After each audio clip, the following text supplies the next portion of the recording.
Bismillahirrahmanirrahim ji. Welcome to everyone. My name is Bilal Anwar. I'm the CEO of National Disaster Risk Management Fund.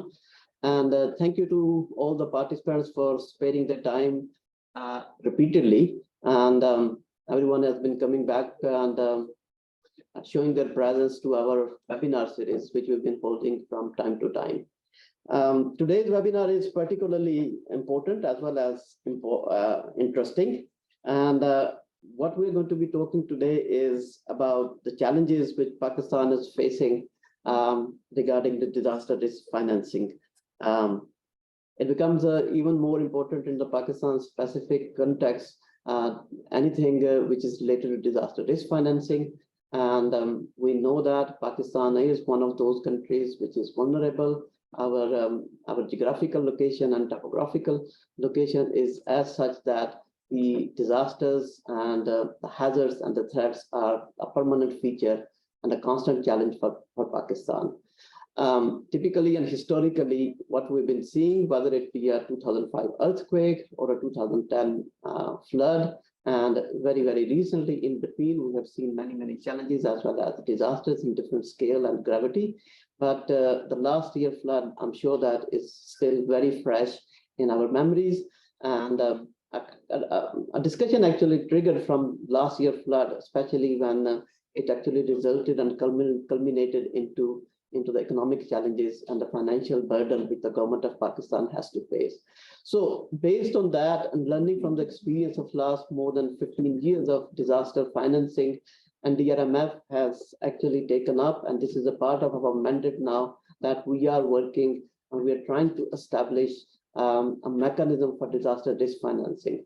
What it entails, it basically means that to the extent possible, to explore the different options for financing the disasters, the economic losses and the financial losses, as well as make sure that there is a sustainable amount of funding is available to the government of Pakistan for disaster risk reduction, climate action, mitigation, adaptation, and a number of other areas specifically for different sectors of the economy. So today's webinar is very much focused on disaster risk financing. And what we are going to be talking about is what are the challenges? Why a country like Pakistan hasn't been extremely successful in coming up with a mechanism which actually can provide the relief and the financial and economic relief to the government of Pakistan, so they do not have to carry the financial risk and the burden entirely on their own books. There are instruments and there are mechanisms which are available and which have been experimented around the world. Some have been extremely successful, other with some kind of limited success. But what we have seen in Pakistan is we haven't been able to make quite a headway in this particular direction. So today's webinar is basically an opportunity to discuss, to explore the options, and to see that what are those challenges which we in Pakistan are facing. And DRMF, just to give a little bit of background, and DRMF, as part of its mandate, is working on developing the very first national level disaster risk financing strategy. So this particular strategy, which is in an advanced draft format right now, and we are sharing this with different stakeholders, seeking their inputs and their views in order to finalize it and present to the government of Pakistan for its finalization and approval and adoption. So I think this is one of the reasons that why we are holding this webinar, and there are going to be a few more interactive sessions like this, either online or physical. We are going to be talking and we're going to be seeking inputs from our experts as well as the other stakeholders who are active and who might have the kind of expertise and might have the experiences in this particular area.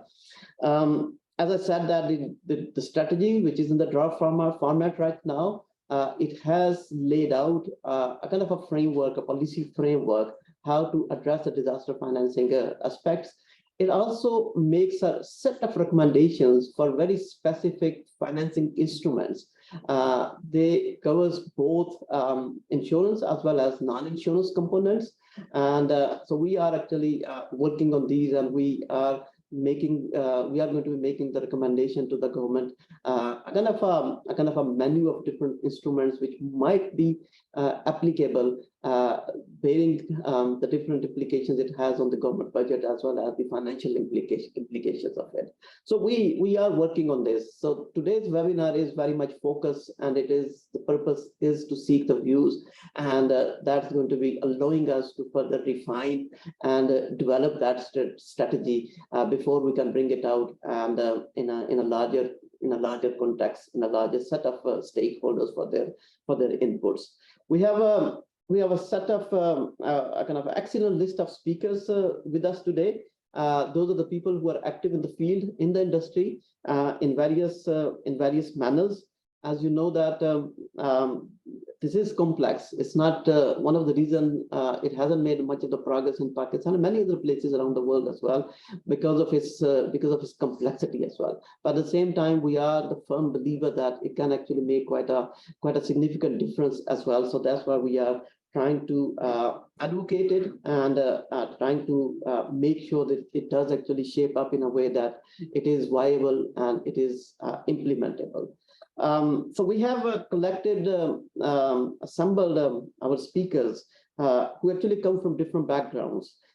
We have Mr. Ali Touqeer Sheikh. Mr. Sheikh, Ali Bhai or Ali Touqeer Sheikh is a member of the board of directors of NDRMF, but otherwise he's an expert and a very well-known figure in climate change circles, as well as internationally in climate policy development arenas as well. A wide experience Ali Touqeer Sheikh have, and he's going to be sharing his inputs and his comments at the end of this webinar.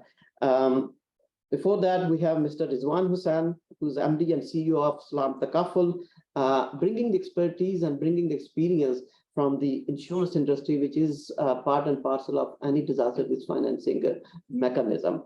Salam Takaful have actually on their own, they have come up and they have developed certain products, including crop insurance, and I'm sure that Rizwan Saab is going to be talking about that as well, and talking what kind of challenges they have faced in this particular insurance products, and how we can actually learn from that experience and expertise and incorporate in the development of our strategy. We have Mr. Muhammad Farooq, who's the project director for National Catastrophic Model. So this is a model which NDRMF have actually developed through Sparko. So this is quite a comprehensive database or a model based on a probabilistic modeling, and this again is going to be the foundation, the data foundation for any disaster financing mechanism, and providing all this forecasting and anticipatory, the foundation for anticipatory funding financing components. This database is NatCat model, in its language is called. It is now fully developed, and we are actually working with our partners, especially it's going to be hosted in NUST University. So it is at the final stages of its implementation and operationalization as well. We have Mr. Kamal Ali, who's working and assisting us quite tremendously right now, NDRMF, and he's actually giving the final shape to the DRF strategy as well. And he's going to be making a presentation and giving you all these conceptual kind of elements of how a disaster risk financing mechanism can work and what kind of instruments are needed to be incorporated, and what kind of challenges there as well. And I'm sure he'll be talking a little bit about the DRF strategy which NDRMF is developing. So with this, I would like to start off. And I think in the list of the presentations, we have Mr. Kamal first. Rizwan Saab. Rizwan Saab, sorry. So can I request Mr. Rizwan Hussain from Salam Takaful to take the floor and provide their inputs. Rizwan Saab, please.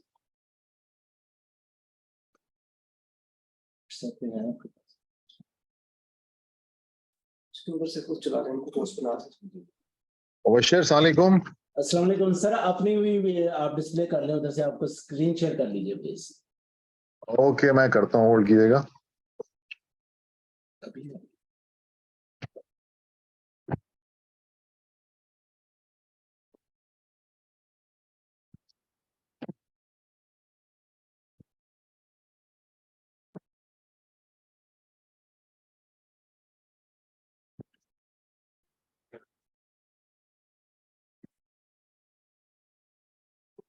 ये रिजवान साहब होगी ये मुझे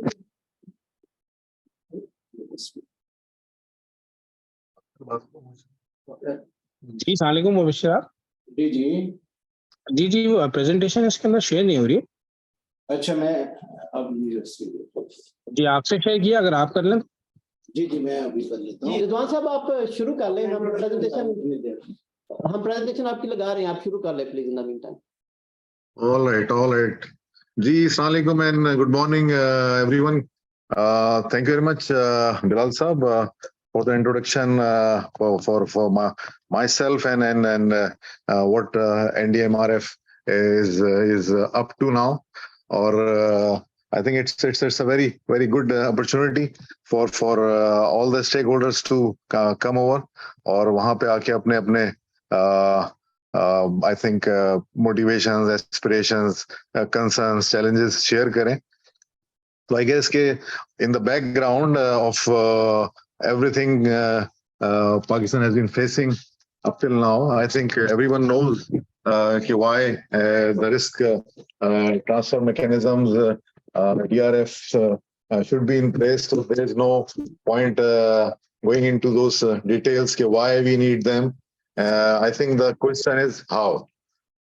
So I guess ki just supply side pe the readiness we have been showing. I think as a prominent industry player, Salam Takaful, we have been in this resilience creating for farmers. I think पिछले 2 साल से we have done a lot of work, alhamdulillah, and we have done a very beautiful product, parametric crop takaful insurance, which is a trigger based coverage for farmers, covering them against heat, drought, and excess rain. And we have done pilots all across Pakistan successfully. And we have been in talks with NDMRF and different public institutions, public sectors. So I believe that from supply side, the readiness is quite much there, and to scale as well. Not only the quality of product is there, the quality of capacity is there. I think the scalability part, because of technology, is already there. What we have been seeing in the last 1.5 years dealing with the public sector, I think the challenges we face by dealing with public sector are quite known, I would say.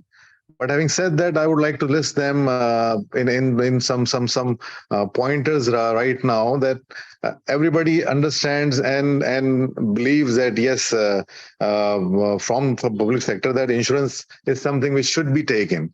The challenge is that when we go to a bank to insure the assets, when we go to a oil refinery to insure their assets, it's tough to say, but I have to say this, that if they don't get it insured, somebody who's responsible for getting it insured can get fired. रात को 12 बजे भी they will be, they would seek our cover note, our email to tell them that yes, your assets are covered. I think the public sector, I think, has this challenge that the responsibility for ensuring those in need is not defined as yet, and there's always an education gap that why the risk is to be insured well, and the funds to be available for the insurance companies. जो immediate emergencies होती हैं उसके लिए तो funds available कर दिए जाते हैं. But to mitigate the losses, to prevent the losses, ये challenge आता है because education is not there, because there's a lack of understanding, I would say, how to transfer the risk to third parties like insurance companies, the reinsurance companies, and then there's always some different motivations on different platforms for the public sector. I mean, for example, we have seen some areas where the political will was not there because the politician in that particular area wanted that they don't need insurance because they want to give money as charity, and they want to make a campaign for that लोग की मदद उन्होंने वहां जाके की है. So that is something, I guess, is something which is a great challenge for public sector to implement those schemes. And at times, staff की mobility, continuity of the scheme को hamper करती है, number one. And उसके बाद ये भी challenge है कि there is no defined policy, the decision making, the rigorous decision making to buy insurance is it in itself is a I would say cumbersome process, because from whom to buy insurance, for who, and how the scheme would run, that has been a great challenge. So we have tried to come up with all those challenges to present an idea that the technology has made it transparent. Technology has made it believable for everyone that what is happening. For example, our solution, every stakeholder in our value chain, when we embed this solution with the likes of Syngenta, they embed this insurance, crop insurance, in the price of their inputs for the farmers. So when we paid the claims, everyone would know in the value chain, be it Syngenta, be it the farmer, be it the reinsurance company, be it the Takaful company, be the input providers, be the NGO who provide the data for the farmers. Everyone knew that why we paid the claims and how the claim was being paid, how much the claim was being paid, because it's all transparent on a digital platform, on a digital dashboard. So from supply side, I would again say that the readiness from the private sector or people like us from the industry is there. I think the challenge for us now to how to scale that, how to speed up the process, because that is the challenge which someone like us who think in a way, I would say that who think they understand insurance. Because the risk modeling to bring in the capacity for reinsurance is a highly complex job, and then creating technology and embedding technology with the insurance product is also a very expensive initiative. But we have taken that initiative. But technology needs a scale. If we don't scale, technology will always be expensive.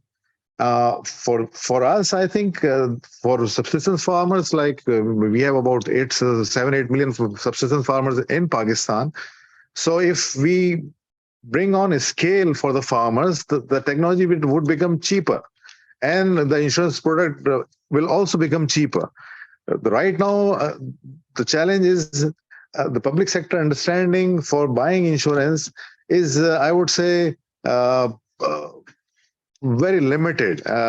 They understand that yes, there is an insurance which is available and which is a good product which should be bought, but from who they should buy the insurance, how the insurance will be bought, for whom, who will be the farmers, for them the insurance will be bought.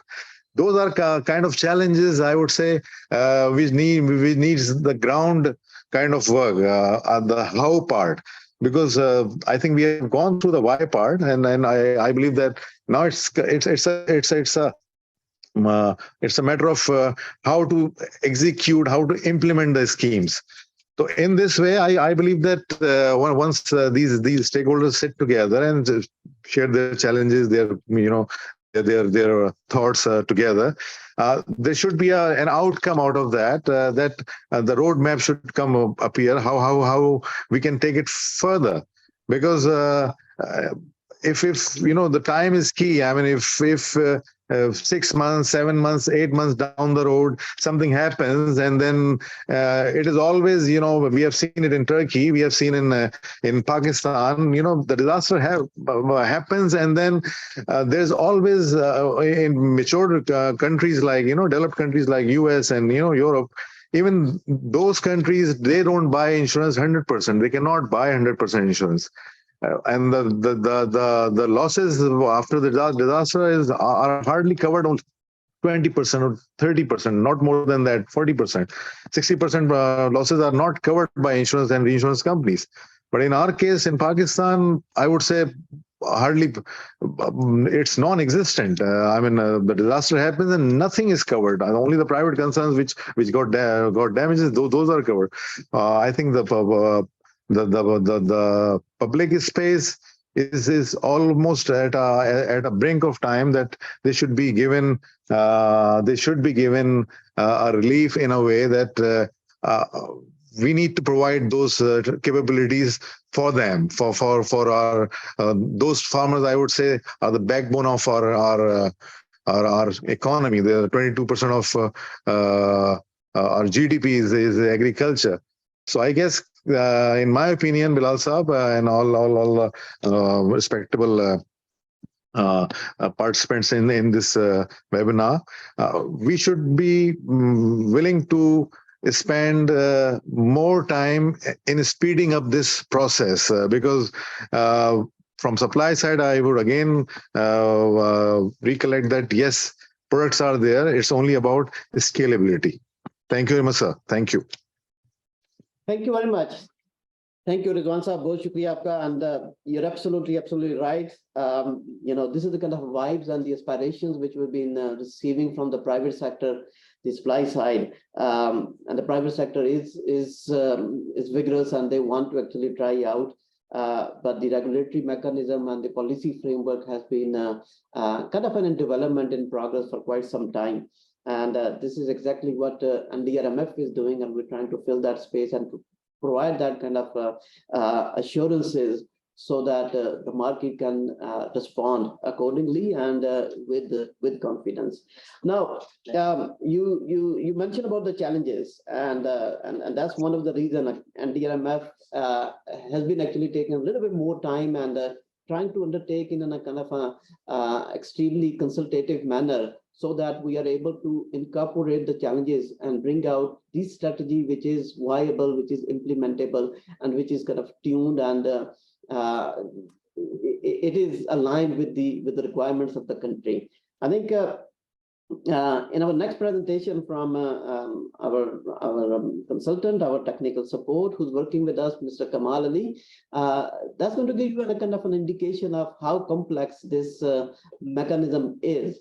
And from a conceptual point of view, as well as from practical point of view as well. So sometimes it's very easy to say risk retention and risk transferring, but it is a complex mechanism, and it becomes even more complex in the context of Pakistan as well. So Kamal, if you can run us through your presentation and give us an overview of how it can work in Pakistan. Thank you very much, Bilal Saab. Thank you to all the participants for joining in the session. Disaster risk financing cannot be more relevant than in the current context, in the current climate change context, when things are changing very drastically in terms of weather patterns. So, a lot of disasters that we have seen in the last decade in Pakistan, calling for a truly, an approach that can be put in place so that the strategy is there, and then the instruments that can be potentially deployed are the ones that can be utilized for dispersing the payments to the affectees. Now, disaster risk financing basically is protecting livelihoods and development by implementing financial protection policies and instruments. That's very basic. I think we all know about that. Who do we protect? Who are the potential groups that are impacted by these natural disasters and the climate risk? So basically, when we start, it's government. By government, we mean, of course, public assets, the critical infrastructure. Then you've got these people with the private homes and the business owners, small, medium enterprises, especially MSMEs and SMEs. Then our farmer fraternity, the agriculture sector, that's very, very badly affected. And we've seen that in the last few disasters. And of course, our low income and marginalized population, the poorest. So these four groups are impacted by natural disasters. Now, what are the four core principles of disaster risk financing? Now, that needs to be ensured. Of course, first and foremost is timeliness of funding. This is extremely imperative, and I'll come on to that in the next slide. The second one is how the money reaches the beneficiaries. This is as important as putting in the instruments that are going to generate the funding. So it's not just about generating the funding, it's making sure that the funding actually gets to the right people. And then no one financial instrument can address all risks. Now, of course, there's not one instrument that can cover your entire disaster risk. So you have to put in place a strategy that has constituents of different financial instruments in a layered approach that can address the risks. And finally, the data. The data, of course, is extremely imperative and important because without the data, you cannot really make any financial decision. The data is going to be the main driver behind which you can actually come up with a proper strategy, especially the amount part, how much to finance and how to finance. Timeliness of funding is very important, as I mentioned.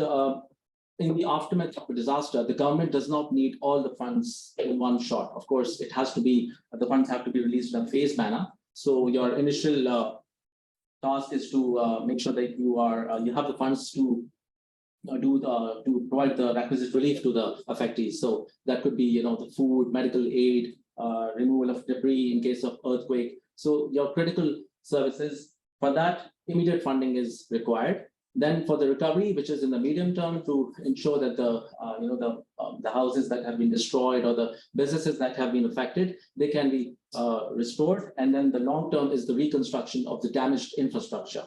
So the speed does matter, but all the resources, as I mentioned, are not required at the same time. It's not showing the next one, please. Next one. How the money reaches is as important as where it comes from. Now, for that, the strategy that needs to be put in place needs to ensure that there's a proper disbursement mechanism, that in the aftermath of disaster, when you have the funds available, how to make sure that they are provided to the right people, to the right recipients. So in that, of course, you've got these public assets, you've got the livelihood support for the low marginalized population, and then for the very critical public services. And for that, you need to ensure that the disbursement mechanisms are put in place. Next one. No one instrument is adequate, as I mentioned. So the disaster risk needs to be covered through a proper layering strategy. Now, the strategy works in such a manner that first of all, you've got these high frequency and low severity events, and then you've got low frequency and high severity events. So for the high frequency, you can ensure that the funds are available and dispersed through these basic budget reserves and allocations that you have done through the government, the reserve funds, and slowly and steadily, gradually, if the severity increases, then you keep on tapping your other forms of instruments for the financial mechanisms. In that, of course, the next one after the budget reserves, you've got the contingent financing, the contingent credit lines the government can put in place. Up to budgetary instruments in contingent financing, you call this layer as a risk retention because the government is taking this risk and putting it onto its book and meeting them through its own fiscal reserves.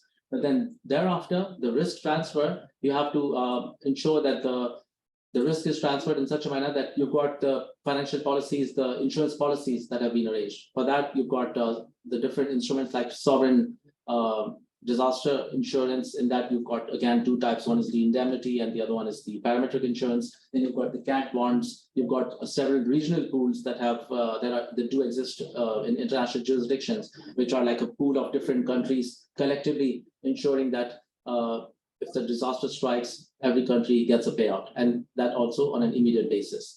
So the layering strategy works in such a manner that it's basically from low risk to high risk. So for the low risk ones, you meet the target through the budget reserves, and then the contingent financing comes in place, and then the risk is transferred through insurance policies. Next one, please. Data, as I mentioned, extremely important. If the data is not there, then you can't really devise a strategy, and you can't really put in place the actual instrument that would be required. So the loss data and the NatCat model, all these basically provide the data for the last 7 disasters that have occurred. And that data is extremely important to then put in place the right strategy so that the different instruments can accordingly be layered. Next one, please. This is basically the disaster risk financing toolkit. Mostly this is what is available in international jurisdictions. Ex-ante instruments are the ones that are arranged prior to disaster, and ex-post are the ones that are arranged after the disaster. So of course, a good disaster risk financing strategy is to ensure that you have the right ex-ante instruments that are arranged prior to disaster, so that in the aftermath of a disaster, there's not much fiscal pressure on the government. Now, in that, you've got, again, as I mentioned, 2 categories. One is the risk retention, and the other one is risk transfer. In the retention, the government takes the shoulders the responsibility through budget allocation, contingent credit, and special taxation is also one of the measures which is applied in several jurisdictions overseas. Through additional taxation, they generate more additional reserves to be able to meet the damage. And then in the risk transfer, as I mentioned, it's the indemnity-based insurance, the conventional insurance, which is basically based on actual assessment of loss, and then the parametric insurance in which there are predefined triggers. Once they are achieved, once they are a hit, then the insurance policy can be claimed. And then there's a catastrophe bond. This is again transferring the risk to the capital markets through an insurance policy. Ex-post instruments, now these are the ones which are arranged after disaster. This could be, again, once the disaster has struck and then there's nothing much, and if the pre-planning has not been done, then it's all about emergencies. You do emergency budget reallocation, you can increase taxes in an emergency, or you can even try and get some post-disaster credit, which would come in an expensive manner. It totally depends. And then if you're transferring that post-disaster risk, then the only thing that you can potentially resort to is the post-disaster aid or the grant from international donors. Next one. Now, in the excellent retention, this is basically just a few advantages and disadvantages of the different instruments. Now, if you look at if you're doing your budget allocation, putting in reserves beforehand, then of course there are pros and cons of that. It is definitely it comes in cheap. It can be very quick, and can support the implementation plan later. It's good in terms of planning. But the disadvantages could be, of course, opportunity cost of fund, because these funds which have been put into a reserve can potentially would have been deployed to some other development spending. It certainly requires fiscal discipline, because there's a certain percentage of government revenue that has to be earmarked and set aside to ensure that the budget reserves are available. And then political pressure is there. Yeah. When you're transferring the risk, that means you're resorting to insurance policies, capital market instruments like cat bond. Now that totally depends if you are looking into if it's for an extreme shock, that 1 in a 100-year event kind of thing that may come in cheap, and disbursement could be fast, and it does support fiscal discipline because you have the funds prearranged. But then the disadvantages are that it could be expensive for very frequent shocks, and it can miss the need. Maybe the assessed need is higher than the actual insurance amount that has been organized or arranged, and of course it needs a level playing field to negotiate. And when you're retaining it on your budget, but it's post-disaster, then of course it can be cheap, but it's not always. It totally depends on whether the budget is available or not. And of course, the disadvantages are it's slow because it's very sudden, so the decision making cannot be that quick. And it's not unreliable. It undermines your planning because it comes in sudden, and maybe the budget reserves are not available for post-disaster emergencies. Next one, please. And if you're transferring the same, then of course, it does undermine planning. It can be slow. You may not be able to resort to humanitarian aid from international donors that quickly. But if you are able to, then of course the advantages are that it can be a grant or it can come in a concessional manner. Next one. This is the current situation in Pakistan, the current approach that is in place, which shows that we are hardly covered because apart from the few these contingency funds that are available with the national and provincial disaster management authorities, there is absolutely nothing. We don't have any contingent credit. Should a disaster, God forbid, strikes today, there is no contingency credit that we have. There is no sovereign risk transfer that we have. Our public assets, though they are insured, the penetration is very low, and that also only for the construction phase. And our agricultural insurance, again, is also at a very low penetration ratio as well. So in short, we have to resort to post-disaster emergency allocation, or it could be a grant, then it totally depends. Like the last 2022 floods that hit, the amount of damage was in north of $30 billion. Until date, of course, that has not been able to arrange. And we'll come to the next one. Now, what we are proposing, it's a very brief one. The proposed DRS strategy that we're trying to put in place is the scope of protection for that would be we would first be covering the public assets, especially the critical infrastructure. We'll also be tapping the agriculture sector. That is the main bread and butter for the country in terms of its contribution to the GDP and in terms of its contribution to the employment situation in the country. And then, of course, tapping the low-income marginalized population. So in terms of coverage, it's going to be critical infrastructure, agriculture sector, and the low-income population. The instruments that we are looking to deploy through this strategy, on the retention part, of course, the budget allocation, we're looking to tap the World Bank or maybe the Asian Development Bank's contingent credit windows. One of them is the catastrophe deferred drawdown option of the World Bank. Pakistan can potentially tap a $250 million worth of financing window through that. And of course, we are also planning to, this is going to go into the consultation rounds with several stakeholders across the country, nationally and provincially, but special taxation is an important measure, may come in a bit more burdensome on the existing taxpayers, but it is the only avenue to generate reserves so that we're able to pay the insurance premiums. And on the risk transfer side, we're looking at sovereign disaster insurance, which is indemnity-based insurance. We're looking at sovereign parametric insurance through a regional risk pool, and we're also looking to deploy a catastrophe bond.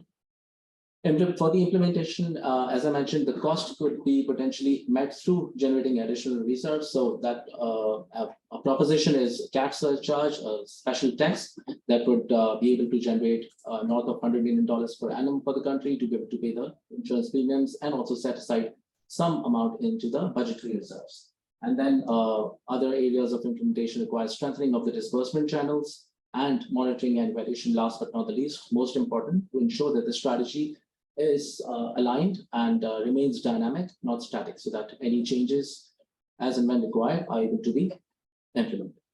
Thanks a lot. Yeah, thank you very much. Thank you, Kamal, for a very informative and comprehensive presentation. I'm sure one thing might be clear, or a couple of things might be very clear from the presentation itself. I think you might have realized the complexity of it and the complication. When we're talking about the disasters, the high frequency and low severity, and the distinction between the low frequency and high severity disasters, and then the application and implementation of the different instruments actually fundamentally and drastically changes. In a specific context of Pakistan, we happen to be kind of suffering with both types of disasters, and even the high frequency and low severity disasters like floods.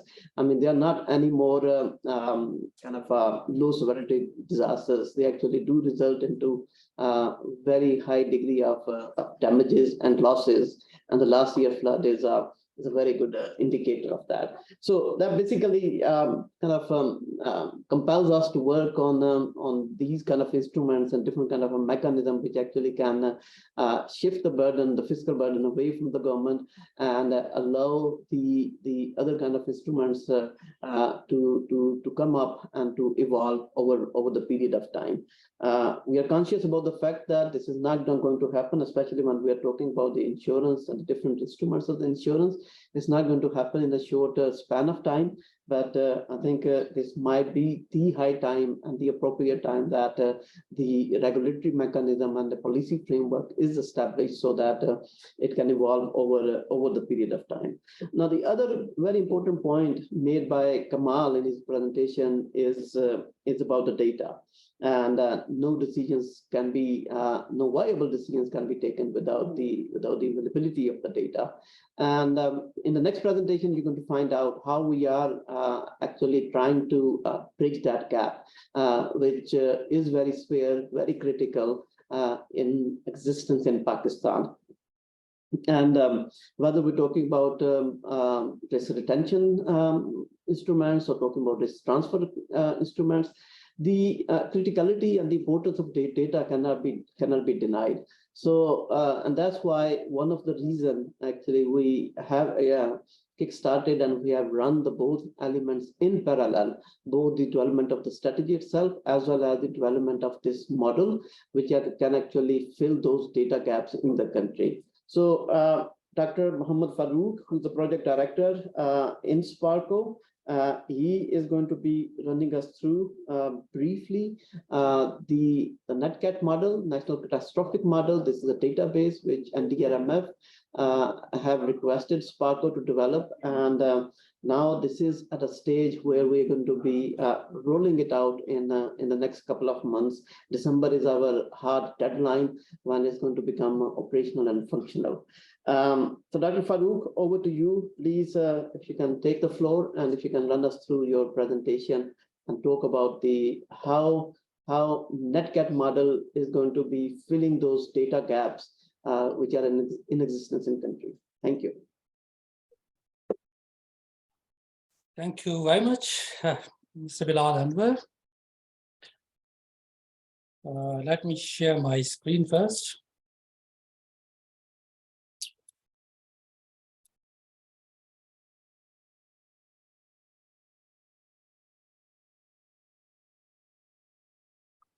I hope it's now visible on your side. Yes. So thank you much for the invitations. My name is Farooq and I'm looking after the space-based disaster management portfolio at the National Space Agency, SPARCO. So I will talk briefly about the NatCat model. This is the nickname or short name, but actual name is the development of the georeference database for the catastrophe. So this was rightly mentioned in a presentation prior to me that without data, you cannot make a decision.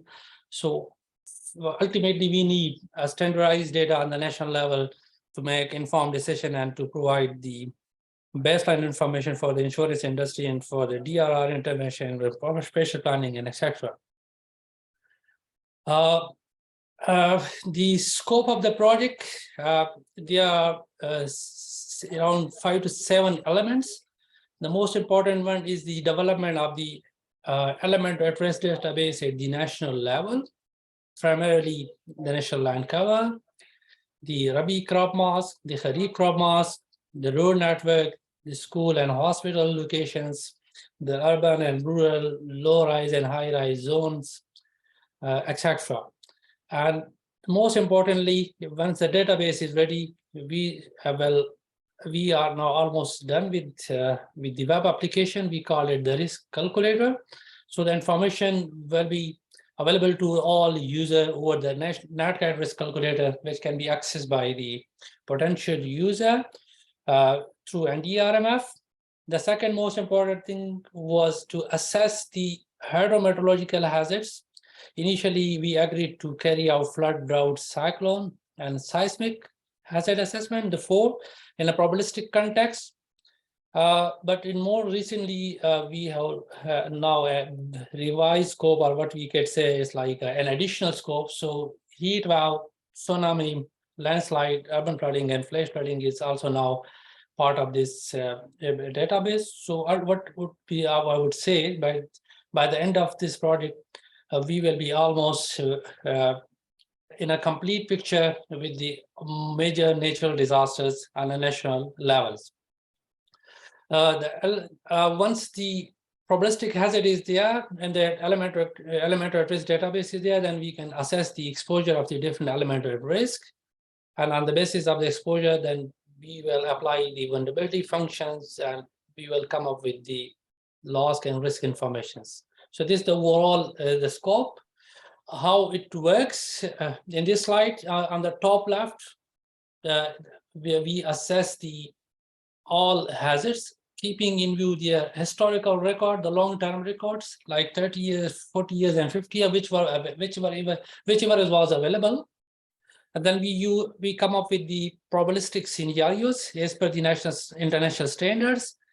Once the hazard portfolio is there, it interacts with the elemental at risk so that we get an exposure database. In some cases, we develop the fragility functions as per our own typologies, as per our own cropping pattern. But for some of the things like the wind and other flood typologies, we adopted the vulnerability function from the internationals databases, which are applicable to our environment. And at the end, we will calculate the annual average losses and probable maximum losses, which are ultimately the requirement for the insurance industries and other government interventions. This slide shows the overall progress of this project. We are almost done with the top 8 deliverables. Right now, we are passing through the loss and risk assessment module due to certain data scarcity at the national level as per the prescribed format, which are required for the risk and loss assessment. So we are a little bit in a slow motion at this stage, but we are finding solution for that in consultation with the international consultants. The risk calculator I already talked at the end. I will also show a brief about that one so that the user can access and can get the data from that. Beside the satellite-based information and the historical information from the different partners, government department like PMD and GSP, etc., we also use the population and house census data that was collected by the Pakistan Bureau of Statistics, and we distributed them spatially through a disaggregation mechanism so that we can have a quantum for the day-night population computation. That is the one of the requirement for the seismic vulnerability assessment as well. Likewise, the livestock database was quite old, so we projected them in consultation with the Ministry of Food and Agriculture, and we come up with the spatial distribution mechanism as well for that purpose. This is just a view from the Pakistan Bureau of Statistics house census data. Although we have generic typologies in the database at the national level, so we can say we can start our risk and loss estimation with the level 1 using this data. In the meanwhile, if the information are provided in a much more detail, then we will switch to the level 2 or level 3 as per the availability of the data. Using the housing typologies and the house census data and population census data, we develop the tehsil-wise information for the seismic risk and flood risk assessment. That's include also the population with the gender specification and the transgender, etc., and also the people with the risk mobility. How the exposure works, on the left side, we have the element at risk, which can be the buildings type, which can be the crop type. In the middle, we have the hazard layer. In this case, this is flood, but this is just for generic explanations. On the right side, we get the exposed element at risk. So the red one that has been affected by the flood, and the green one not exposed to the flood. So ultimately, the vulnerability and risk and loss estimations are being computed for the red one only. Vulnerability module, during this project, we already developed the crop vulnerability against flood and drought. Using our own expertise in this field, we also developed the livestock loss and risk assessment. In addition to that, we developed the built-up vulnerability against flood, earthquake, and wind. And most importantly, beside the physical vulnerability, we are also looking into the social and environmental vulnerability, which is also one of the important factors when we talk about the vulnerabilities. So SOVI is the tool that we will use, we are using for the social vulnerability assessments. This is the screenshot from the building typologies vulnerability against the seismic hazard, the earthquake hazards. So we developed these curves in technical collaboration with the UET Peshawar. They have the shaking table. The big shaking table is, I think, around 4 to 5 in the whole world. So during in a technical collaboration with them, we come up with our own typologies based vulnerability function, which will be incorporated in the NatCat model projects. So in this, we can just see the confined masonry, adobe, the mid-rise, and etc. So around 6 to 7 typology that are available in our country, they have been considered as a part of this exercise. For the flood, again, we consider the masonry, block masonry, in the brick masonry, in the stone masonry, etc., and also the RC, the low, medium, and high rise, and its behavior against the flood. So that was also computed in this project. For the wind, unfortunately, we have to adopt from the international literatures, which can be adopted for the Pakistani environment. So we adopted the wind vulnerability function from the UN study GAR, which include the building typologies which are similar to the Pakistan's. For the crop vulnerability assessment, this one is for the cotton crop. You might be aware this cotton crop is one of the most vulnerable crop in the Kharif season, whether it's raining or flooding. In either case, it yields is affected by the flood hazards. So we developed the vulnerability function using our expert opinions from our own team. They have already experience for the last 15 years in monitoring, assessment, and the yield estimation of the major national crops. Likewise, we also developed for the sugar cane. It might be you will be surprised that why there are 3 colors, but in the flooding there are 3 parameters. There like we have the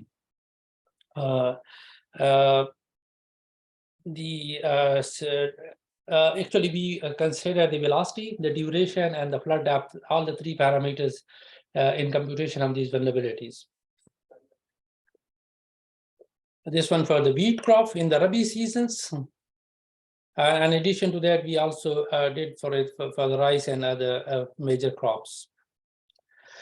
Now, if we look into this map shows the affected wheat crop against the flood, 100-year probabilistic flood. So all the districts, Tahsil, showed with the different colors like red, orange, and off-white. They are affected by the flooding. If you look into the legend, so it shows the square kilometer of the area that has been affected by the probabilistic 100-year flood event. So 100-year flood mean we have 1% chance to happen for such a flood to happen. It can happen maybe tomorrow or maybe after 90 years, but the probability is only just 1%.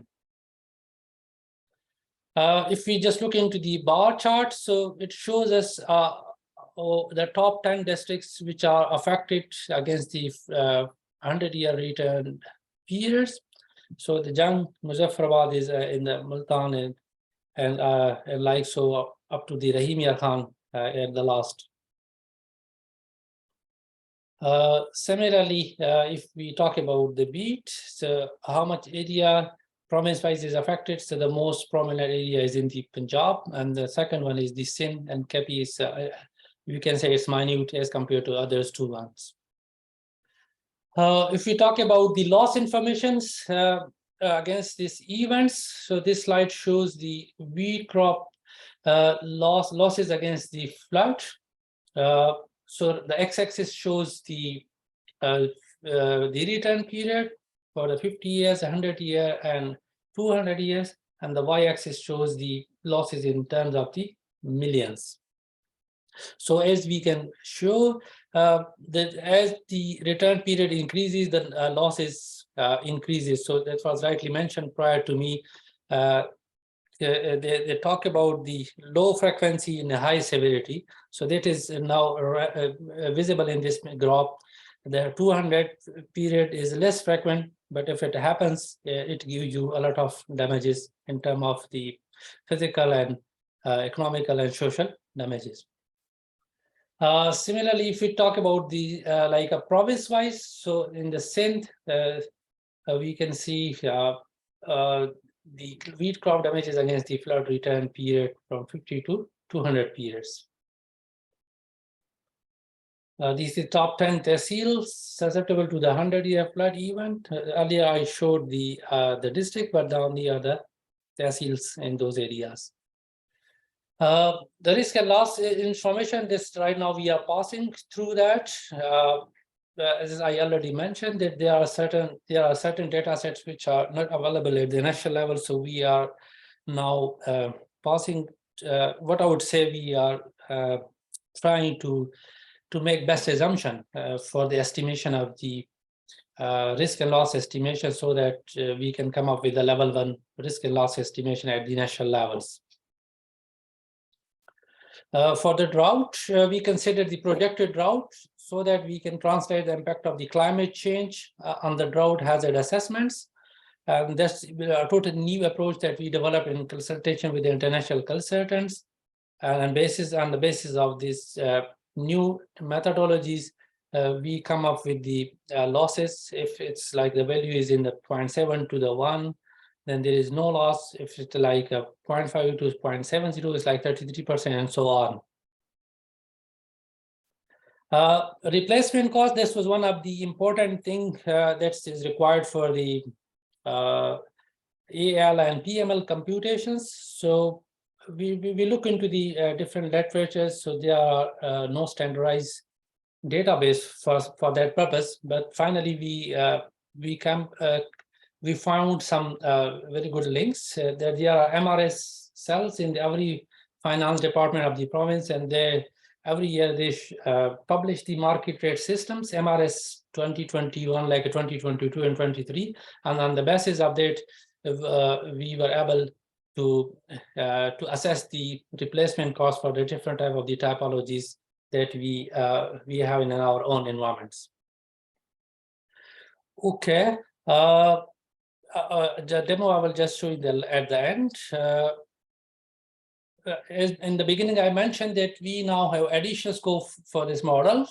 So the parallel will be now, we have now 5 more parallels. The urban flooding, because since 2020, this is now the most recurring phenomena in the major urban metropolitan areas like Karachi, Lahore, Peshawar, Rawalpindi, and Quetta. So we included all these 5 major cities as a part of this revised scope, so that we can have the urban hazard assessments and accordingly the urban exposure, vulnerability, and losses assessment in this case. Likewise, last year Balochistan was severely affected by flood 2022, so we included the Nari River Basin. This is almost 100,000 square kilometer area, which end up at the border of the Sindh. So we will assess this area also in terms of the probabilistic flood hazard assessment in Balochistan, so the database is complete on the Balochistan side as well. Heat wave was also one of the new and a new hazard in Pakistan, so we included this one as well. And this is really important whenever there is a heat wave. So particularly the congested area, the dense population is quite affected. So we will come up with the hotspots in the different city areas, so that can be used for the mitigation measure later on and for the assessment of the potential population which will be affected by the heat waves, and likewise the electricity and the water supply agencies can also assess their situation, how much more powers are, how much more water are required during the heat wave in those parts. So NAMI, we also included that. So we have a risk from the Makran subduction zone. So that has been included in this part, and landslide, particularly our AJK and some districts of the GB and Chitral, they often experience landslides. So that's why those areas being also included. In addition to that, the KKH, one of the main link road between the north and south, that has been also included in that part. Besides that, to maximize the benefit of the NatGet, two special views, what I would say, will be also developed as a part of the variation scope. One for the Ministry of Planning, Development and Spatial Initiative, so that they can utilize these information for the spatial planning, and also for the decision making on the DRR intervention projects. Likewise, we will also develop one DRR view for the Federal Flood Commission, so they can plan new DRR interventions, or they can assess which one is really important, which one is not important, or which can be given the priority number 1, etc. So FFC will be actually the beneficiary from their side. Yeah, this is not required. So conclusion, NatGet will ultimately provide a standardized database of the hazard, probabilistic hazard on a national level, along with the comprehensive database of elements at risk, the vulnerability functions, and risk loss estimation in terms of the AL and PML. This information can be used by the insurance industry and by the other stakeholder, even primarily by the NDRMF for the disaster risk financing. NatGet model will help in spatial planning, DRR, measure prioritization, and disaster preparedness, the three major objectives, three major outcomes, maybe you can say. And most importantly, it will enable the government of Pakistan to realize the Sendai framework, because it helps in proactive studies. So it will provide the understanding of the risk at the national level, which is one of the major elements in the Sendai framework. So it will enable the government of Pakistan and the NDMAs and PDMAs to switch focus from the reactory approach to the proactive approach, and ultimately MHVRA can be developed on the basis of the NatGet model database. Let me now show the risk calculators a little bit so that we can move the I hope this risk calculator is now visible on the screen. So this is the NatGet risk calculator, which has almost now at the final stage, and as mentioned by the CEO NDRMF, Mr. Bilal Anwar, and this will be deployed very soon at the NDRMF premises are as per their recommendations. So this software provides the hazard informations. Like if I talk about the flood one right now, you can see the information about the flood of return period 50. Similarly, if I'm interested in an earthquake, so I can just check like a 475 return period. If I'm interested in 975 years, so these information are available just on a one click. Similarly, the wind hazard, which is not common in the Punjab, so that's why we don't have any. Might be we have very few areas in the South Punjab. Similarly, for the drought, we also have the information which are available over here. If we are interested in the element at risk, like schools, the health facilities, the Rabi crop. This will take a bit of time because it's a heavy database.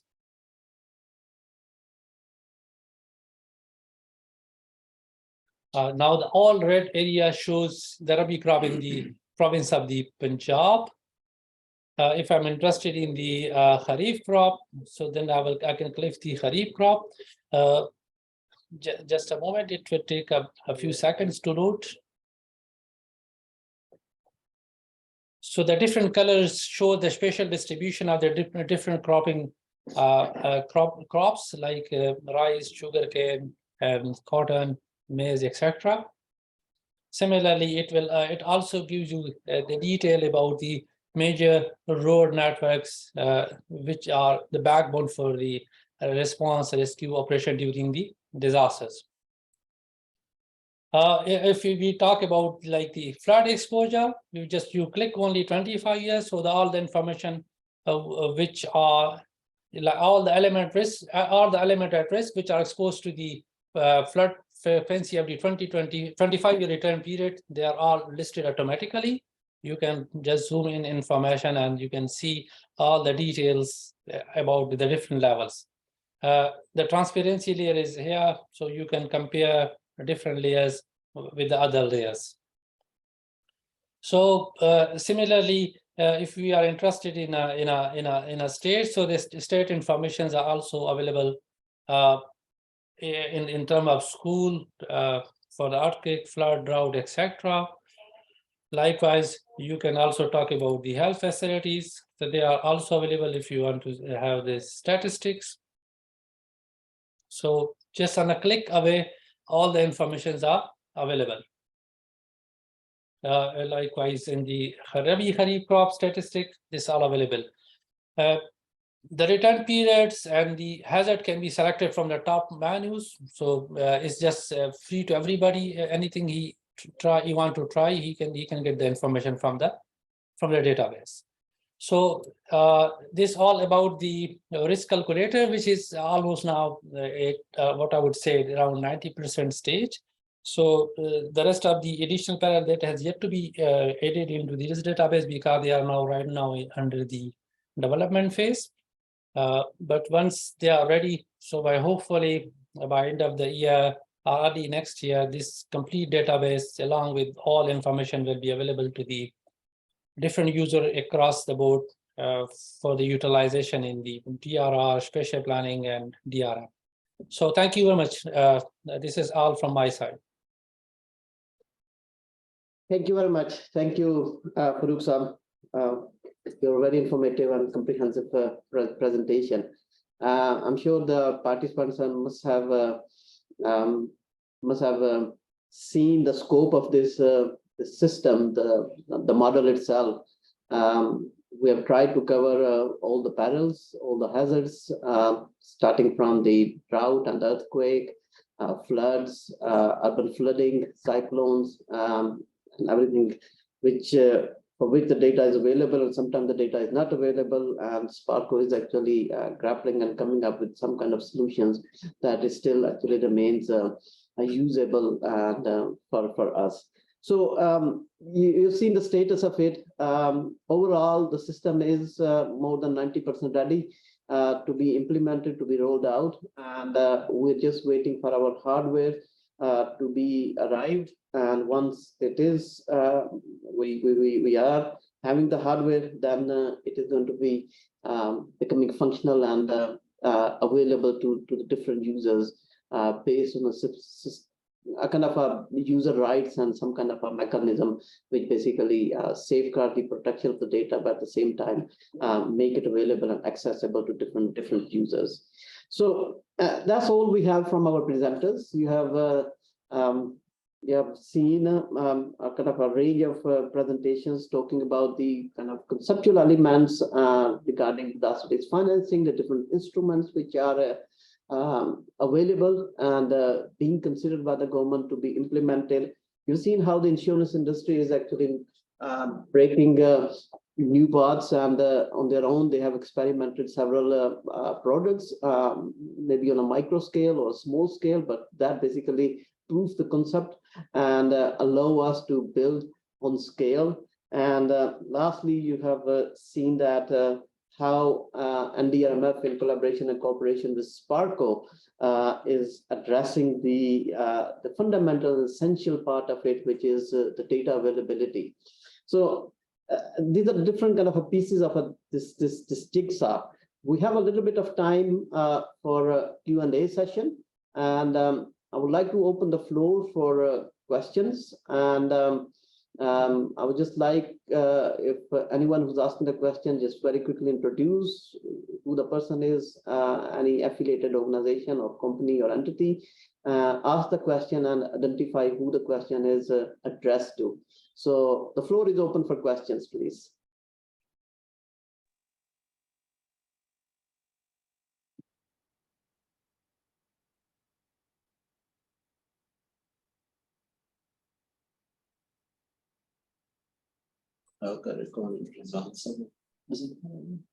Zanfar Ali Saab. Assalamualaikum, sir. Walaikum salam, please. Sir, I am Zanfar Ali from NRSP Agriculture Processing Company. Our company is dealing in majorly in export of rice, and the area we are covering is the major districts of Hafizabad, that is near Pindi Batiya. Okay, my question are regarding the insurance to Mr. Rizwan and Mr. Farooq as well. First of all, I would like to request Mr. Rizwan that many farmers we are dealing with are facing some problems of insurance. They are first of all, they have the lack of knowledge. I would regret to say that insurance companies are hardly covering this sector. I don't know the reason, but it, also I will not like to go in details. But this agriculture sector, especially the rice sector, is majorly affected every year through many disasters. The details and other elements are well known to everyone. So I would request that first of all, the insurance companies, and especially Mr. Rizwan, who is representing Salam Takaful, to just make some initiative in the times, in terms of some webinars or in terms of some some pamphlets or some mass communication ads for the farmers at a large.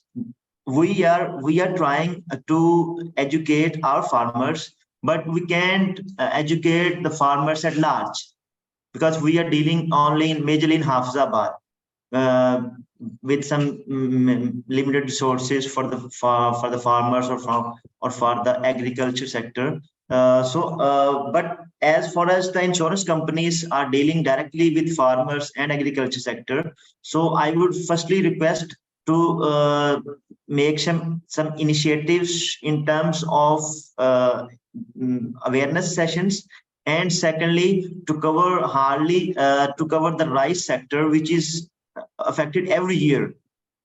Rice is the major export in because we can't export wheat, we can't export some sugar, or but as far as the rice is concerned, we can export. We have the many capacities, or we at this capacity of export, as well as the per year acre can be increased through awareness sessions, and the losses can be covered for the farmers at large.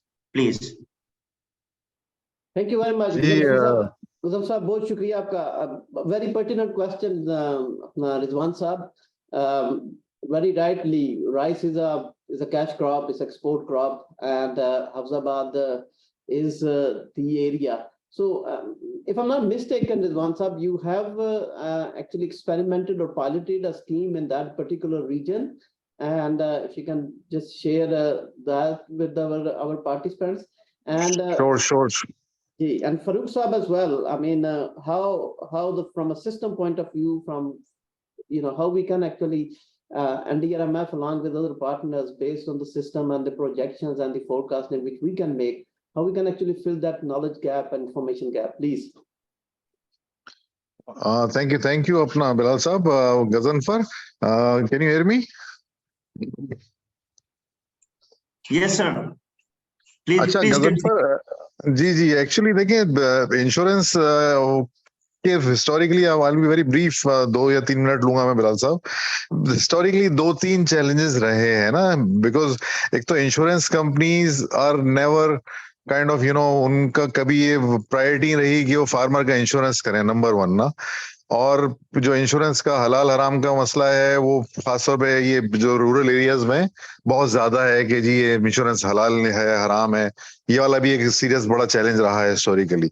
अच्छा, और जो insurance companies की appetite है वो इसलिए नहीं है कि वो वहाँ उनकी आउटरीच और उसकी डिस्ट्रीब्यूशन जो है ना, वो एक चैलेंज है. तो सबसे पहले तो प्रोडक्ट अच्छा होना चाहिए जो कि ट्रांसपेरेंट हो, जिसमें अगर फार्मर अगर सपोज खरीदने के काबिल है, खरीद सकता है, तो उसको उसको वैल्यू नजर आए, कि ये ना हो कि सिर्फ उसको इंश्योरेंस जो है सिर्फ उसको दे दिया जाए और उसको उसको उसका जो कहना चाहिए ना, उसका उसका फैज ना पहुंचे, नंबर 1. नंबर 2, उसकी डिस्ट्रीब्यूशन कैसे होनी चाहिए ना. तो we at Salaam Takaful, what we have done that we have made a wonderful product. I would say हमारी टीम ने अल्हम्दुलिल्लाह 2 साल we went into a sandbox for in SSCP 3 years back, 4 years back, and then we piloted this product. हमने project किया, उसको commercial फिर launch किया ना. But the thing is that आजकल के दौर में you can not go for anything, not only insurance, without collaboration. So what we have done, that we have done collaborations with NGOs, with input providers, with fertilizer pesticides providers, with government organizations. और उसके बाद जो technology companies के साथ, जो सब likes of in farmer, जो agritech companies हैं उनके साथ, IBM के साथ, जो इंटरनेशनल वेदर मॉडलिंग कंपनीज हैं उनके साथ, the collaboration has come up with a beautiful product which is so transparent that हम यहाँ पाकिस्तान में बैठ के, कराची में बैठ के, I can insure a farm in Kenya, let alone Hafizabad को तो छोड़ दें आप, Kenya, Nigeria, Bangladesh, anywhere in the world. We have already done 200,000 farmers को हमने मैप किया है ना, because of this technology. The challenge is for insurance companies के उनकी प्रायोरिटी एपिटाइट नहीं है, तो वो कभी नहीं जाएंगे फार्मर के पास ना. अब आप आए डिमांड साइड पे, ये तो सप्लाई साइड हो गई. डिमांड साइड पे फार्मर, जिन फार्मर्स की हम बात कर रहे हैं, उनके पास पैसे नहीं है. वो 40% आड़ती से पैसे लेता है, उधार पे पेस्टिसाइड इनपुट खरीदता है, और उसका जो साइकिल है वो उधार का साइकिल. उसके बाद इंश्योरेंस की अगर अवेयरनेस हम क्रिएट भी कर दें, उसके बाद इंश्योरेंस खरीदने के पैसे नहीं है. ये डिमांड साइड पे इस वक्त ये हाल है.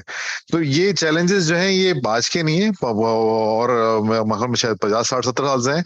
आई was in Riyadh last week. हम UNDP के साथ एक ग्लोबल तकाफुल अलायंस वो बना रहे हैं, क्रिएट कर रहे हैं. वी आर अल्हम्दुलिल्लाह स्पीयरहेडिंग दैट अलायंस. उस अलायंस में तकरीबन 55 के करीब मुल्क हैं जो कह रहे हैं कि जहाँ पे मुसलमान आबादियां हैं ना, जो वल्नरेबल कंट्रीज हैं, तमाम मुल्कों में यही हाल है जो हम अपने मुल्क में देख रहे हैं. जो सब्सिस्टेंस फार्मर्स की हर जगह यही हालत है.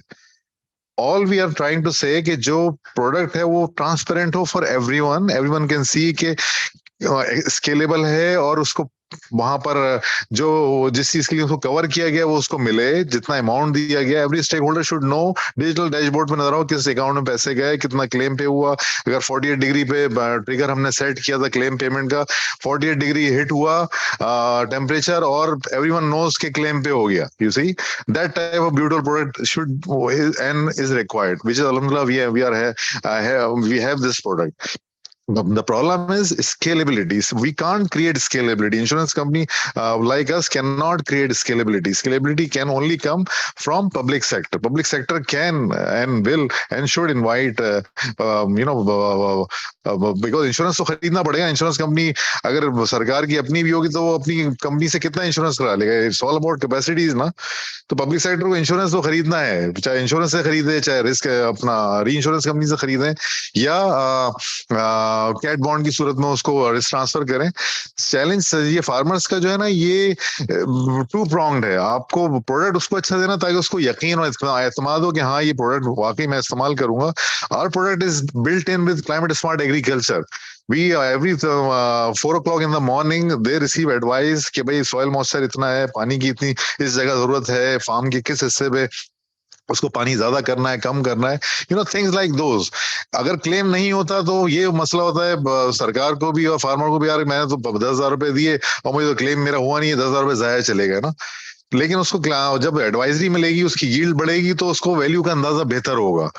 तो it's a challenging task. I agree with you कि इंश्योरेंस कंपनीज आर, आप you right, you regret to say कि भाई यू आर हक बजाने पे आप, but someone has to do something ना, तो we are trying to create something out of nothing, तो but it cannot be done without collaboration ना। people like NDRMF है या UNDPs हैं, हम ADB के साथ करते हैं, वर्ल्ड बैंक के साथ हम उनके साथ कोलैबोरेशन इसलिए करते हैं कि उनकी नॉलेज और उनकी जो कहना चाहिए अपना इनसाइट है वो इज अक्रॉस द ग्लोब। तो this is going on and let's hope for the best. Ghazanfar, thank you Rizwan साहब। फरूक साहब ऐड करना चाहेंगे कुछ आप? जी बिल्कुल। If the question is related to the awareness of the farmers for the rice crops, तो हज़रत साहब आप स्पार्को का वेबसाइट के ऊपर जरूर विजिट कर लिया करें। वहाँ पे एक मंथली क्रॉप बुलेटिन अपलोड होता है जिसके अंदर we provide the information about the ongoing situation, meteorological parameter and other parameter which tell you about the ongoing cropping season. So it's a monthly bulletin which is available, which can be used for the awareness among your companies and also for the farmers. But in addition, if you think we need a bit more information, then you can just come back to us through the available email address on our website, then we can provide you much more precise information as well in this area. But anyway, whenever we go for the crop monitoring, every year we do it in collaboration with the crop reporting services in the provinces, because they are the ultimate user, and at the central, the Ministry of Food and Agriculture, food security rather than, sorry, they are the ultimate users, so we provide them with the acreage and yield estimation. So for the farmer awareness, what I would say, the better thing is to watch the crop bulletins, which is available on the Spargo website. Farooq साहब, थोड़ा सा नेटकैट के हवाले से आप बताएं कि वो कैसे कंट्रीब्यूट कर सकता है इसमें। But Netcat is if अगर उसका सवाल यानी forecasting के वाले से, then this is a different thing. Netcat actually tells you about the probabilistic losses. So अगर Netcat उसमें से इस तरह contribute कर सकता है कि जो frequent, जिस तरह उन्होंने जिक्र किया कि राइस जो one of the frequent affected crops है, तो ये Netcat के अंदर जो hazard information है जिसके अंदर आपको इसकी currency और return period से आप आइडिया लगा सकते हैं कि whether यानी ये इज इट प्रैक्टिकल कि हम हमेशा उधर ही ये क्रॉप लगा दें। अगर आपके पास लॉसेस ही है हर दफा आप यू बॉर्न सर्टेन लॉसेस, तो आप उसको वहां से स्विच कर सकते हैं। This the only reason. Other या दूसरा एक तरीकेकार ये है कि आप उसको थ्रू मिटिगेशन मेजर्स वहां से फ्लड को रोक दें through in terms of different structures और एम्बैंकमेंट और etcetera. So it's a two ways. Thank you. We have one more question and we are actually overstepping our time. National Youth for Climate Change.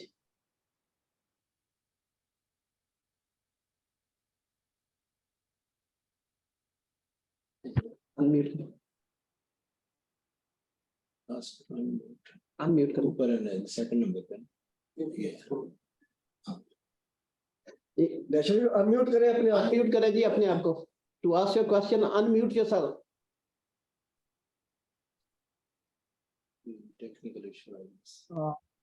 अस्सलाम वालेकुम sir, मेरी आवाज आ रही? जी please carry on.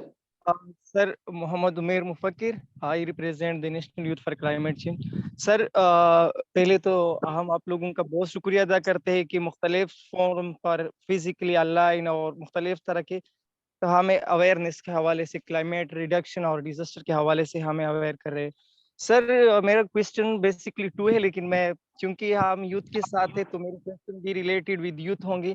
तो सर, मेरा क्वेश्चन ये है कि व्हाट द यूथ की जो करंट हालात है पाकिस्तान की डिजास्टर फाइनेंस में और इस तरह की क्लाइमेट फाइनेंस में, इसकी क्या रूल्स होंगे?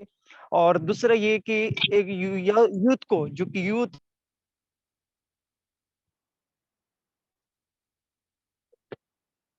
Okay. For some technical reason, we lost them. They dropped out of the. Yeah. Yes. Yeah, they dropped out of the call. Okay. That's fine. Can I request Mr. Ali Tokir Sheikh, member of the board of director of NDRMF? Ali Saab, are you online?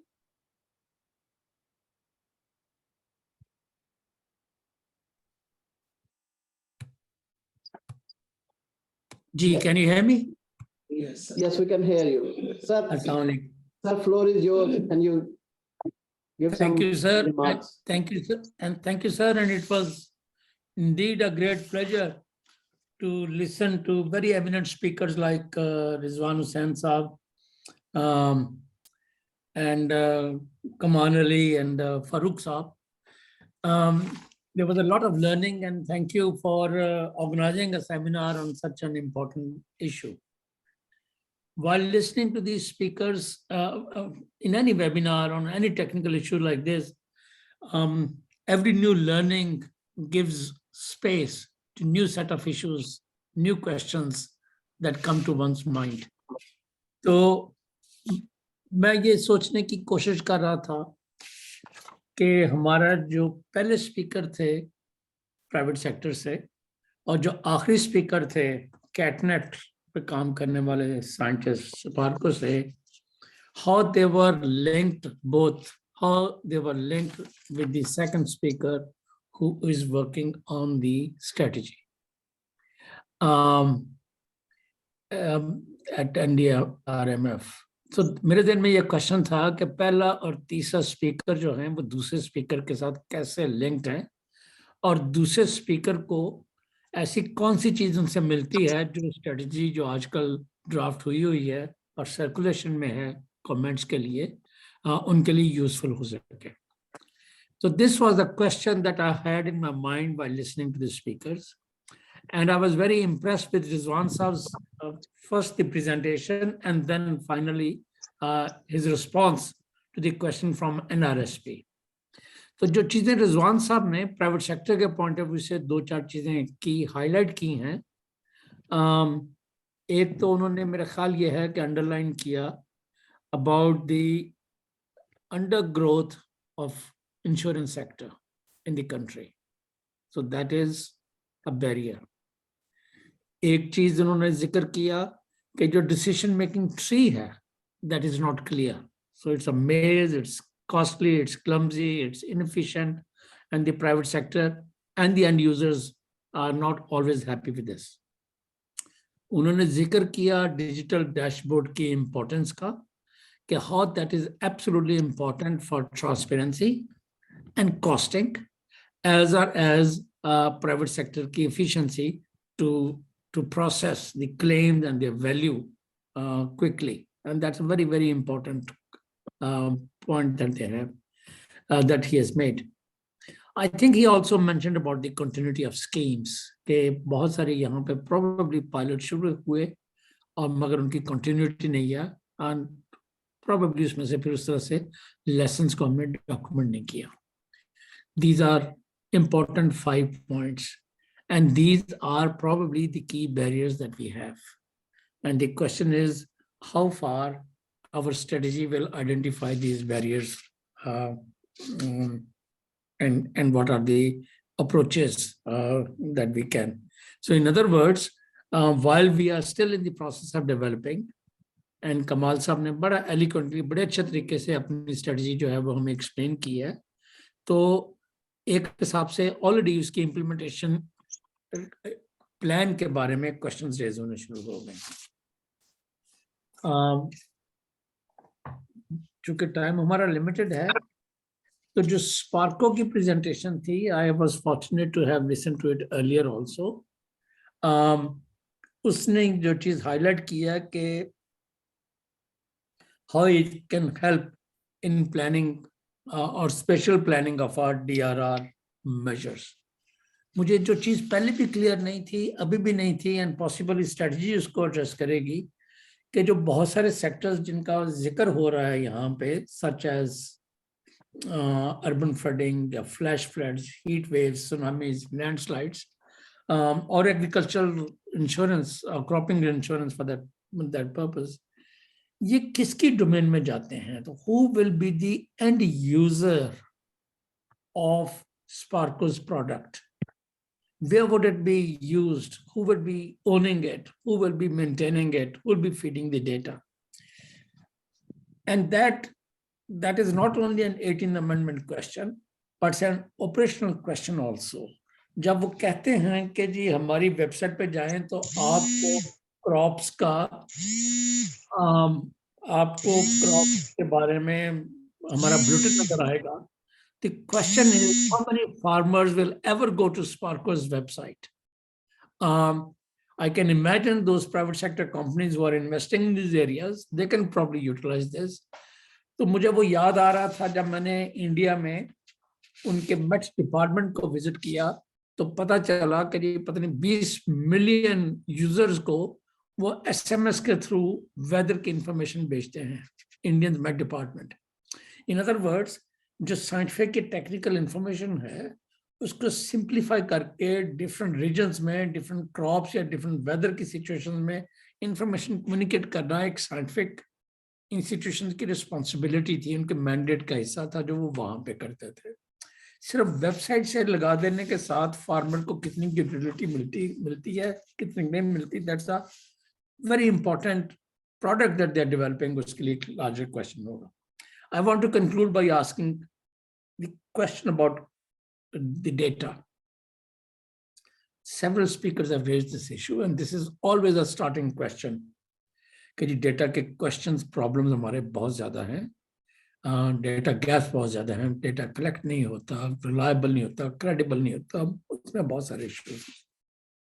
मगर अगर government of Pakistan data collect करे और वही उसकी user हो तो एक conflict of interest की सिचुएशन रेज होती है, जिसमें क्वेश्चन ये आएगा कि जो इंश्योरेंस कंपनी है उसके लिए फर्ज कीजिए किसी राजनपुर में बहुत बड़ा डिजास्टर होता है फ्लडिंग की सूरत में और गवर्नमेंट उसको कैलेमिटी डिक्लेयर करके सपोर्ट करना चाहती है फॉर पॉलिटिकल रीजंस. अब जो प्राइवेट सेक्टर का इन्वेस्टर है उसके लिए क्वेश्चन मार्क्स आ जाते हैं कि आपने बहुत जल्दी किया, बहुत लेट किया, आपने उसके डिस्ट्रिक्ट या स्कोप को कैनवस को बढ़ाया. So in some ways this may well be a private sector function. If the private sector is engaged or can be engaged in risk transfer,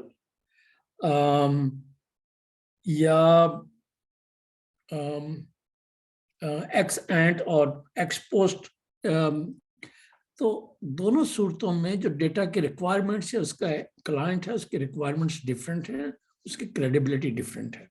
Now it's a philosophical या policy question that is not for today's discussion, but I am hoping that जो strategy जब हमारी final हो जाती है, आजकल तो ये circulation में है, तो इसका जो implementation plan बनता है उसमें हम इस question को raise भी करते हैं, उसमें respective roles and responsibilities के issue को भी raise करते हैं, उसमें इस long list of vulnerabilities में हम कुछ चीज़ों को prioritize भी करते हैं और इसमें फर्स्ट और थर्ड स्पीकर का जो क्वेश्चन था उसको लिंक करके देखने की कोशिश भी करते हैं कि इसको कहाँ पे कितनी कॉस्ट के साथ पायलट किया जा सकता है. जो स्पार्कोर की जो प्रेजेंटेशन थी नेटकैट के ऊपर, it's an very important tool that we will have. Question हमारे नजदीक ये होगा कि how far it can be dynamic and interactive with climate change scenarios.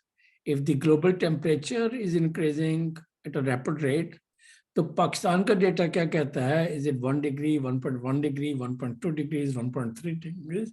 और उसकी significance ये है कि जो visiting rights and disasters के from 100 years to 50 years to 70 years to 20 years वो change होते हैं, उसके साथ हमारी इंश्योरेंस की cost change होती है, उसके साथ जो हमारी प्रिपरेशन की जो इंटरवेंशंस हैं वो चेंज होती हैं.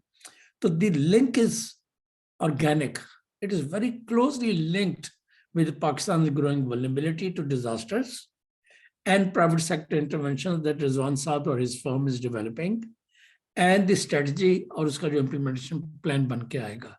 तो I am very pleased, very happy to see the discussion and I hope some of these questions that I have raised will find space in our subsequent conversations. Thank you. Bilal sir, can I say for 2 minutes? Please, and for 2 minutes is one, sir, because we have overstepped our time. I'm very pleased to hear अपना अली साहब, thank you sir for your comments. मैं बस आपको ये थोड़ा सा एक दो अल्फाज में कहूँ कि आपने बिल्कुल ये सही आइडेंटिफाई किया ये पहला और तीसरा स्पीकर, और इत्तेफाक से ये कमाल के साथ हम यूएनडीपी में काफी we have been into this thing with him, तो इत्तेफाक से ये मेरे ख्याल में उसने इत्तेफाक है कि वो जो हम ऑलरेडी लिंक्ड हैं, और जो फर्स्ट और थर्ड अपना सुबारको से भी हमने टू बी ऑनेस्ट कोशिश की थी, लेकिन I think they don't deal with, उन्होंने हमसे कहा कि हम जो प्राइवेट सेक्टर में थोड़ा सा इस तरह से डेटा की कोलैबोरेशन वगैरह, अब इसमें चैलेंज जो मैंने आपसे अर्ज किया बिल्कुल यही है कि जो कोलैबोरेशंस हैं वो की हैं, बिकॉज अगर मैं अपना इंश्योरेंस प्रोडक्ट खुद जाके डिस्ट्रीब्यूट करना चाहता हूँ तो it's not possible for me. तो इनपुट प्रोवाइडर्स लाइक सिंजेंटा, उनके पास अगर 4 लाख फार्मर्स ऑलरेडी उनके एक्सेसिबल हैं, तो why would I go and waste my energy to sell my product, अगर if I can embed my product with their input. तो अब मेरे पास जो वेदर मॉडलिंग या हम जो रिस्क मॉडलिंग करते हैं उसमें अगर पाकिस्तान के स्कोप में अगर सुपारको से हमें जरा सपोर्ट मिले, तो मतलब मैंने कोई डेटा को पाकिस्तान में इंश्योरेंस कंपनी में हमने उस डेटा का हमने क्या करना है, हमने फार्मर्स के लिए इस्तेमाल करना है, हमने कोई किसी गैर मुल्की एजेंसी को तो नहीं बेचना है। तो बट ये जरा थोड़ा सा रिलेक्टेंस का फुकदान जो मैं कहता हूँ ना कि वो ये चैलेंजेस हैं, तो ये सुपारको अगर हमारे साथ एंगेज हो, कोलैबोरेट करे, क्योंकि it's a world of collaboration sir. ये तो अगर कोलैबोरेशन नहीं होएगा, it's the only single one word the take away from this webinar, I would say collaboration. We need to collaborate more and again thank you very much for your comment sir, thank you. Rizwan साहब, thank you for coming back on this. मैं फॉरन interview इसलिए कर रहा हूँ कि बिलाल साहब हमें रोकना दें। मैं इस्लामाबाद आ रहा हूँ कल परसों इंशाल्लाह, फिर आपको तंग करता हूँ सर, आके सुकून से तंग करता हूँ। collaboration is an important thing, but then हमें कोई पॉलिसी इश्यूज रिजॉल्व करने हैं जो होपफुली जो स्ट्रेटजी का इंप्लीमेंटेशन प्लान बनता है उसमें से आते हैं। इंशाल्लाह This product is being developed with taxpayers' money, the cost that we'll be paying, and your company, in the name of collaboration, would like to see an access, whereas it is our role to facilitate you. मुझे ये नहीं मालूम कि हम subsidise करें कि ये government of Pakistan का एक कंपनी होनी चाहिए जो डेटा को सेल कर सके। These are deeper policy issues जो हम देखेंगे कि हमारे implementation plan में कैसे आते हैं। Thank you.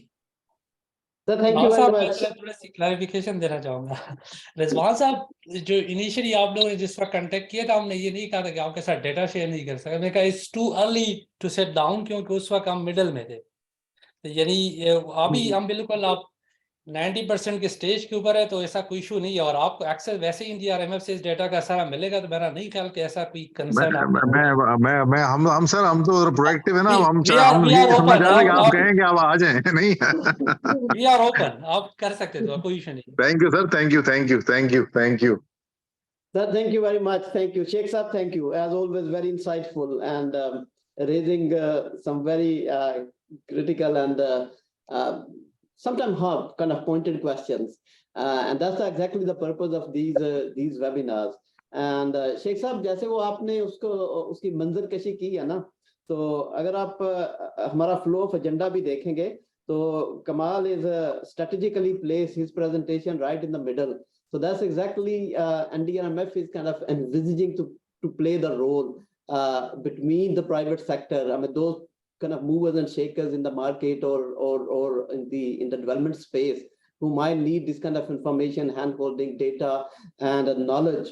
And this is what we are trying to do.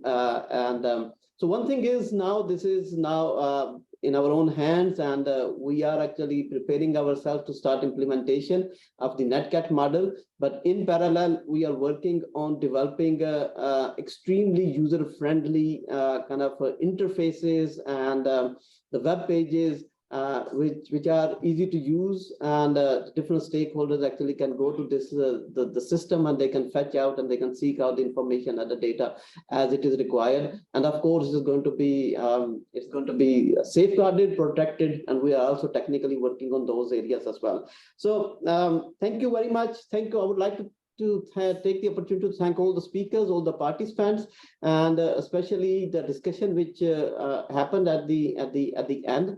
I think with the quality of the discussion and the questions and the responses, we are very satisfied that we have actually met the purpose of this particular webinar.